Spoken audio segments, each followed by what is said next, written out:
BJP ವಿರುದ್ಧ ಖುದ್ದು ಮುಖ್ಯಮಂತ್ರಿ ಸಿದ್ದರಾಮಯ್ಯನವರು 21 ಹಗರಣಗಳ ಪಟ್ಟಿಯನ್ನು ಬಿಡುಗಡೆ ಮಾಡಿದರು. ಯಾವಾಗ ಮುಖ್ಯಮಂತ್ರಿ ಸಿದ್ದರಾಮಯ್ಯನವರ ವಿರುದ್ಧ ಮೂಢಾಸ್ತ್ರ ಪ್ರಯೋಗ ಆಯಿತು, ಬಿಜೆಪಿ ಹಾಗೆ ಜೆಡಿಎಸ್ನ ಅವಧಿಯಲ್ಲೂ ಕೂಡ ಅಕ್ರಮಗಳಿಗೇನು ಕಮ್ಮಿ ಇರಲಿಲ್ಲ ಅಂತ ಹೇಳಿ ಬರೋಬ್ಬರಿ 21 ಹಗರಣಗಳ ಪಟ್ಟಿಯನ್ನು ಬಿಡುಗಡೆ ಮಾಡಿದರು.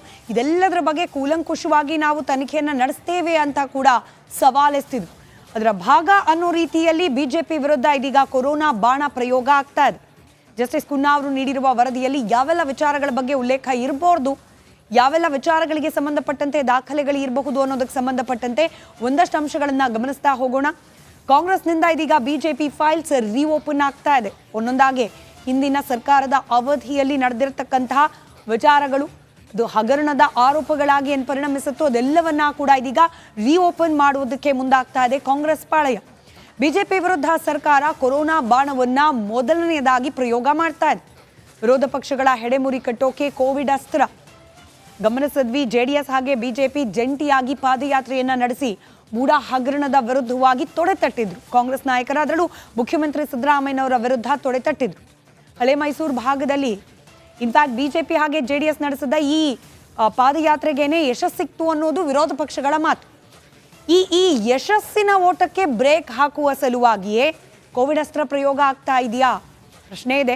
ಆರೋಪಗಳು ಕೂಡ ಅದೇ ನಿಟ್ಟಿನಲ್ಲಿ ಸಾಗ್ತಾ ಇದೆ. ಆದರೆ ಕಾಂಗ್ರೆಸ್ನ ಕೇಳಿದಾಗ ಹೇಳೋದು, ನಾವು ವಿರೋಧ ಪಕ್ಷದ ಸ್ಥಾನದಲ್ಲಿದ್ದಾಗಲೂ ಕೂಡ ಇದೇ ಮಾತನ್ನು ಕೊಟ್ಟಿದ್ವಿ.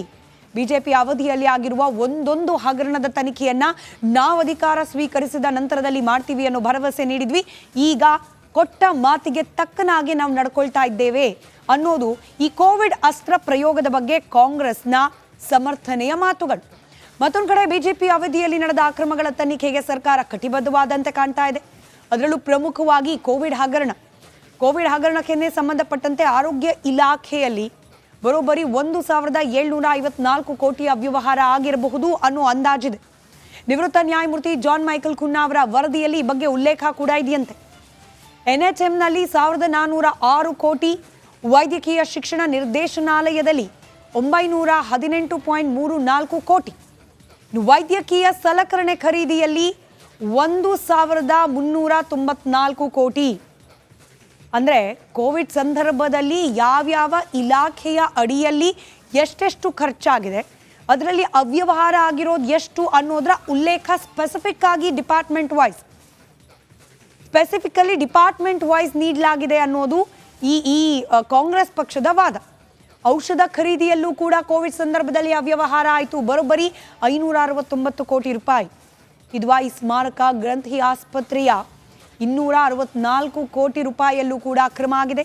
ಬಿಬಿಎಂಪಿ ಕೇಂದ್ರ ವಲಯದಲ್ಲಿ 732 ಕೋಟಿ, ದಾಸರಹಳ್ಳಿ ವಲಯದಲ್ಲಿ 26 ಕೋಟಿ, ಪೂರ್ವ ವಲಯದಲ್ಲಿ 78 ಕೋಟಿ, ಒಟ್ಟಾರೆಯಾಗಿ ಬರೋಬ್ಬರಿ 7223 ಕೋಟಿ ರೂಪಾಯಿ ಅವ್ಯವಹಾರದ ಬಗ್ಗೆ ವರದಿಯಲ್ಲಿ ಉಲ್ಲೇಖ ಆಗಿದೆ ಅನ್ನೋ ಮಾಹಿತಿ ಇದೆ. ಇದೆಲ್ಲದಕ್ಕಿಂತ ಇಂಪಾರ್ಟೆಂಟ್, ಈ ಅವ್ಯವಹಾರಕ್ಕೆ ಸಂಬಂಧಪಟ್ಟ ಹಲವು ಕಡತಗಳೇ ನಾಪತ್ತೆಯಾಗಿದೆ ಅಂತ ಕೂಡ ವರದಿಯಲ್ಲಿ ಉಲ್ಲೇಖ ಮಾಡಲಾಗಿದೆಯಂತೆ.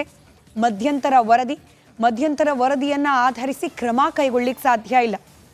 ಆದರೆ ಇದನ್ನು ರಾಜಕೀಯ ಅಸ್ತ್ರವಾಗಿ ಬಳಕೆ ಮಾಡಿಕೊಳ್ಳೋದು ಶತಸಿದ್ಧ ಅನ್ನೋ ಸಂದೇಶವನ್ನ ಕೈಪಾಳೆಯ ನೀಡ್ತಾ ಇದೆ.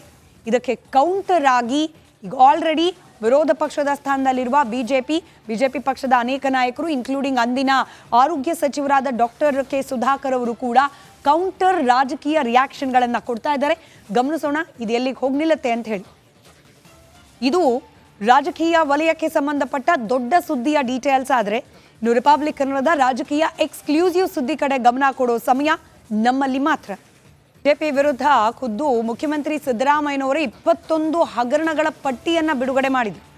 ಯಾವಾಗ ಮುಖ್ಯಮಂತ್ರಿ ಸಿದ್ದರಾಮಯ್ಯನವರ ವಿರುದ್ಧ ಮೂಢಾಸ್ತ್ರ ಪ್ರಯೋಗ ಆಯಿತು, ಬಿಜೆಪಿ ಹಾಗೆ ಜೆಡಿಎಸ್ನ ಅವಧಿಯಲ್ಲೂ ಕೂಡ ಅಕ್ರಮಗಳಿಗೇನು ಕಮ್ಮಿ ಇರಲಿಲ್ಲ ಅಂತ ಹೇಳಿ ಬರೋಬ್ಬರಿ 21 ಹಗರಣಗಳ ಪಟ್ಟಿಯನ್ನು ಬಿಡುಗಡೆ ಮಾಡಿದರು. ಇದೆಲ್ಲದರ ಬಗ್ಗೆ ಕೂಲಂಕುಷವಾಗಿ ನಾವು ತನಿಖೆಯನ್ನು ನಡೆಸ್ತೇವೆ ಅಂತ ಕೂಡ ಸವಾಲೆಸ್ತಿದ್ರು. ಅದರ ಭಾಗ ಅನ್ನೋ ರೀತಿಯಲ್ಲಿ ಬಿಜೆಪಿ ವಿರುದ್ಧ ಇದೀಗ ಕೊರೋನಾ ಬಾಣ ಪ್ರಯೋಗ ಆಗ್ತಾ ಇದೆ. ಜಸ್ಟಿಸ್ ಕುನ್ನಾ ಅವರು ನೀಡಿರುವ ವರದಿಯಲ್ಲಿ ಯಾವೆಲ್ಲ ವಿಚಾರಗಳ ಬಗ್ಗೆ ಉಲ್ಲೇಖ ಇರಬಹುದು, ಯಾವೆಲ್ಲ ವಿಚಾರಗಳಿಗೆ ಸಂಬಂಧಪಟ್ಟಂತೆ ದಾಖಲೆಗಳು ಇರಬಹುದು ಅನ್ನೋದಕ್ಕೆ ಸಂಬಂಧಪಟ್ಟಂತೆ ಒಂದಷ್ಟು ಅಂಶಗಳನ್ನು ಗಮನಿಸ್ತಾ ಹೋಗೋಣ. ಕಾಂಗ್ರೆಸ್ನಿಂದ ಇದೀಗ ಬಿಜೆಪಿ ಫೈಲ್ಸ್ ರೀಓಪನ್ ಆಗ್ತಾ ಇದೆ. ಒಂದೊಂದಾಗೆ ಹಿಂದಿನ ಸರ್ಕಾರದ ಅವಧಿಯಲ್ಲಿ ನಡೆದಿರತಕ್ಕಂತಹ ವಿಚಾರಗಳು, ಅದು ಹಗರಣದ ಆರೋಪಗಳಾಗಿ ಏನು ಪರಿಣಮಿಸುತ್ತೋ ಅದೆಲ್ಲವನ್ನ ಕೂಡ ಇದೀಗ ರೀಓಪನ್ ಮಾಡುವುದಕ್ಕೆ ಮುಂದಾಗ್ತಾ ಇದೆ ಕಾಂಗ್ರೆಸ್ ಪಾಳೆಯ. ಬಿಜೆಪಿ ವಿರುದ್ಧ ಸರ್ಕಾರ ಕೊರೋನಾ ಬಾಣವನ್ನ ಮೊದಲನೆಯದಾಗಿ ಪ್ರಯೋಗ ಮಾಡ್ತಾ ಇದೆ. ವಿರೋಧ ಪಕ್ಷಗಳ ಹೆಡೆಮುರಿ ಕಟ್ಟೋಕೆ ಕೋವಿಡ್ ಅಸ್ತ್ರ ಗಮನಿಸಿದ್ವಿ. ಜೆಡಿಎಸ್ ಹಾಗೆ ಬಿಜೆಪಿ ಜಂಟಿಯಾಗಿ ಪಾದಯಾತ್ರೆಯನ್ನ ನಡೆಸಿ ಮೂಡ ಹಗರಣದ ವಿರುದ್ಧವಾಗಿ ತೊಡೆತಟ್ಟಿದ್ರು. ಕಾಂಗ್ರೆಸ್ ನಾಯಕರ ಅದರಲ್ಲೂ ಮುಖ್ಯಮಂತ್ರಿ ಸಿದ್ದರಾಮಯ್ಯನವರ ವಿರುದ್ಧ ತೊಡೆತಟ್ಟಿದ್ರು. ಹಳೆ ಮೈಸೂರು ಭಾಗದಲ್ಲಿ ಇನ್ಫ್ಯಾಕ್ಟ್ ಬಿಜೆಪಿ ಹಾಗೆ ಜೆಡಿಎಸ್ ನಡೆಸಿದ ಈ ಪಾದಯಾತ್ರೆಗೇನೆ ಯಶಸ್ಸಿತ್ತು ಅನ್ನೋದು ವಿರೋಧ ಪಕ್ಷಗಳ ಮಾತು. ಈ ಯಶಸ್ಸಿನ ಓಟಕ್ಕೆ ಬ್ರೇಕ್ ಹಾಕುವ ಸಲುವಾಗಿಯೇ ಕೋವಿಡ್ ಅಸ್ತ್ರ ಪ್ರಯೋಗ ಆಗ್ತಾ ಇದೆಯಾ ಪ್ರಶ್ನೆ ಇದೆ. ಆರೋಪಗಳು ಕೂಡ ಅದೇ ನಿಟ್ಟಿನಲ್ಲಿ ಸಾಗ್ತಾ ಇದೆ. ಆದರೆ ಕಾಂಗ್ರೆಸ್ನ ಕೇಳಿದಾಗ ಹೇಳೋದು, ನಾವು ವಿರೋಧ ಪಕ್ಷದ ಸ್ಥಾನದಲ್ಲಿದ್ದಾಗಲೂ ಕೂಡ ಇದೇ ಮಾತನ್ನು ಕೊಟ್ಟಿದ್ವಿ. ಬಿಜೆಪಿ ಅವಧಿಯಲ್ಲಿ ಆಗಿರುವ ಒಂದೊಂದು ಹಗರಣದ ತನಿಖೆಯನ್ನ ನಾವು ಅಧಿಕಾರ ಸ್ವೀಕರಿಸಿದ ನಂತರದಲ್ಲಿ ಮಾಡ್ತೀವಿ ಅನ್ನೋ ಭರವಸೆ ನೀಡಿದ್ವಿ. ಈಗ ಕೊಟ್ಟ ಮಾತಿಗೆ ತಕ್ಕನಾಗಿ ನಾವು ನಡ್ಕೊಳ್ತಾ ಇದ್ದೇವೆ ಅನ್ನೋದು ಈ ಕೋವಿಡ್ ಅಸ್ತ್ರ ಪ್ರಯೋಗದ ಬಗ್ಗೆ ಕಾಂಗ್ರೆಸ್ನ ಸಮರ್ಥನೆಯ ಮಾತುಗಳು. ಮತ್ತೊಂದು ಕಡೆ ಬಿಜೆಪಿ ಅವಧಿಯಲ್ಲಿ ನಡೆದ ಅಕ್ರಮಗಳ ತನಿಖೆಗೆ ಸರ್ಕಾರ ಕಟಿಬದ್ಧವಾದಂತೆ ಕಾಣ್ತಾ ಇದೆ. ಅದರಲ್ಲೂ ಪ್ರಮುಖವಾಗಿ ಕೋವಿಡ್ ಹಗರಣಕ್ಕೆ ಸಂಬಂಧಪಟ್ಟಂತೆ ಆರೋಗ್ಯ ಇಲಾಖೆಯಲ್ಲಿ ಬರೋಬ್ಬರಿ 1,754 ಕೋಟಿ ಅವ್ಯವಹಾರ ಆಗಿರಬಹುದು ಅನ್ನೋ ಅಂದಾಜಿದೆ. ನಿವೃತ್ತ ನ್ಯಾಯಮೂರ್ತಿ ಜಾನ್ ಮೈಕಲ್ ಖುನ್ನಾ ಅವರ ವರದಿಯಲ್ಲಿ ಈ ಬಗ್ಗೆ ಉಲ್ಲೇಖ ಕೂಡ ಇದೆಯಂತೆ. NHMನಲ್ಲಿ 1,406 ಕೋಟಿ, ವೈದ್ಯಕೀಯ ಶಿಕ್ಷಣ ನಿರ್ದೇಶನಾಲಯದಲ್ಲಿ 918.34 ಕೋಟಿ, ವೈದ್ಯಕೀಯ ಸಲಕರಣೆ ಖರೀದಿಯಲ್ಲಿ 1,394 ಕೋಟಿ. ಅಂದರೆ ಕೋವಿಡ್ ಸಂದರ್ಭದಲ್ಲಿ ಯಾವ್ಯಾವ ಇಲಾಖೆಯ ಅಡಿಯಲ್ಲಿ ಎಷ್ಟೆಷ್ಟು ಖರ್ಚಾಗಿದೆ, ಅದರಲ್ಲಿ ಅವ್ಯವಹಾರ ಆಗಿರೋದು ಎಷ್ಟು ಅನ್ನೋದರ ಉಲ್ಲೇಖ ಸ್ಪೆಸಿಫಿಕಲಿ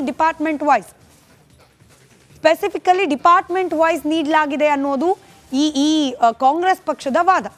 ಔಷಧ ಖರೀದಿಯಲ್ಲೂ ಕೂಡ ಕೋವಿಡ್ ಸಂದರ್ಭದಲ್ಲಿ ಅವ್ಯವಹಾರ ಆಯಿತು, ಬರೋಬ್ಬರಿ 569 ಕೋಟಿ ರೂಪಾಯಿ. ಕಿದ್ವಾಯಿ ಸ್ಮಾರಕ ಗ್ರಂಥಿ ಆಸ್ಪತ್ರೆಯ 264 ಕೋಟಿ ರೂಪಾಯಿಯಲ್ಲೂ ಕೂಡ ಅಕ್ರಮ ಆಗಿದೆ. ಬಿಬಿಎಂಪಿ ಕೇಂದ್ರ ವಲಯದಲ್ಲಿ 732 ಕೋಟಿ, ದಾಸರಹಳ್ಳಿ ವಲಯದಲ್ಲಿ 26 ಕೋಟಿ, ಪೂರ್ವ ವಲಯದಲ್ಲಿ 78 ಕೋಟಿ, ಒಟ್ಟಾರೆಯಾಗಿ ಬರೋಬ್ಬರಿ 7,223 ಕೋಟಿ ರೂಪಾಯಿ ಅವ್ಯವಹಾರದ ಬಗ್ಗೆ ವರದಿಯಲ್ಲಿ ಉಲ್ಲೇಖ ಆಗಿದೆ ಅನ್ನೋ ಮಾಹಿತಿ ಇದೆ. ಇದೆಲ್ಲದಕ್ಕಿಂತ ಇಂಪಾರ್ಟೆಂಟ್, ಈ ಅವ್ಯವಹಾರಕ್ಕೆ ಸಂಬಂಧಪಟ್ಟ ಹಲವು ಕಡತಗಳೇ ನಾಪತ್ತೆಯಾಗಿದೆ ಅಂತ ಕೂಡ ವರದಿಯಲ್ಲಿ ಉಲ್ಲೇಖ ಮಾಡಲಾಗಿದೆಯಂತೆ. ಮಧ್ಯಂತರ ವರದಿಯನ್ನ ಆಧರಿಸಿ ಕ್ರಮ ಕೈಗೊಳ್ಳಿಕ್ಕೆ ಸಾಧ್ಯ ಇಲ್ಲ.